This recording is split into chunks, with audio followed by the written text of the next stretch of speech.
बार एक जंगल के निकट दो राजाओं के बीच घोर युद्ध हुआ।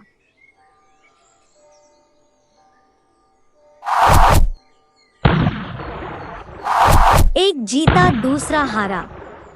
सेनाएं अपने नगरों को लौट गई।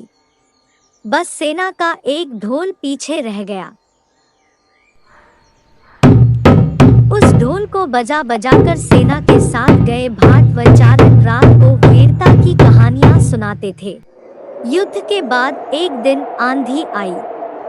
आंधी के जोर में वह ढोल लुढ़कता पुढ़कता एक सूखे पेड़ के पास जाकर टिक गया। उस पेड़ की सूखी टहनियां ढोल से इस तरह से सट गई थी कि तेज हवा चलते ही ढोल पर टकरा जाती थी और धमाधम की गुंजायमान आवाज होती। एक सियार उस क्षेत्र में घूमता था। उसने ढोल की आवाज सुनी। वह बड़ा भयभीत हुआ। ऐसी अजीब आवाज बोलते पहले उसने किसी जानवर को नहीं सुना था।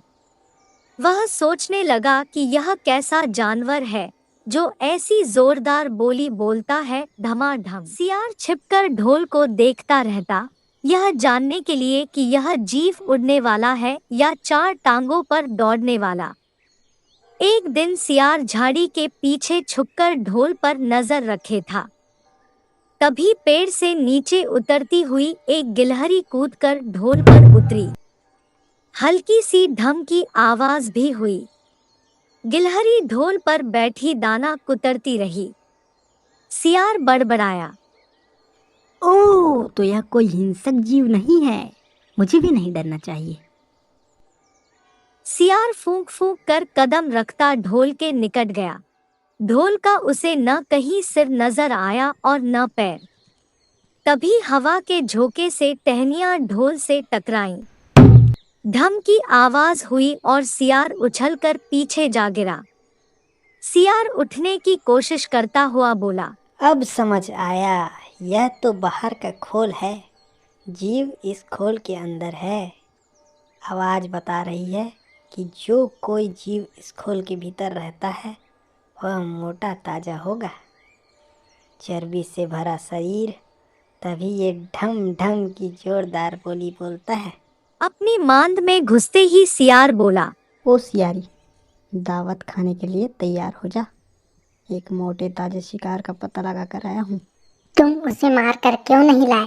कि मैं तेरी तरह मूर्ख नहीं हूँ। वह एक खोल के भीतर छिपा बैठा है।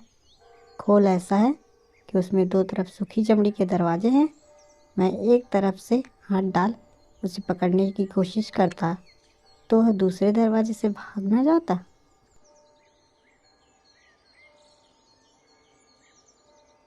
चांद निकलने पर दोनों ढोल की ओर गए। जब वे निकट पहुंच ही रहे थे कि फिर हवा से टहनियां ढोल पर टकराईं और ढम ढम की आवाज निकली। सियार सियारी के कान में बोला, सुनी उसकी आवाज? जरा सोच, जिसकी आवाज ऐसी गहरी है वह खुद कितना मोटा ताजा होगा। दोनों ढोल को सीधा कर उसके दोनों ओर बैठे और लगे दांतों से ढोल के दोनों चमड़ी वाले भाग के किनारे फाड़ने।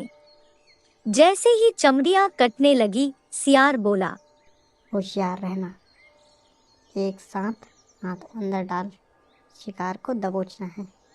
दोनों ने हूँ की आवाज के साथ हाथ ढोल के भीतर डाले और अंदर टटोलने लगे। अंदर कुछ नहीं था। एक दूसरे के हाथ ही पकड़ में आए। दोनों चिल्लाए, हैं? यहाँ तो कुछ नहीं है। और वे माथा पीट कर रह गए।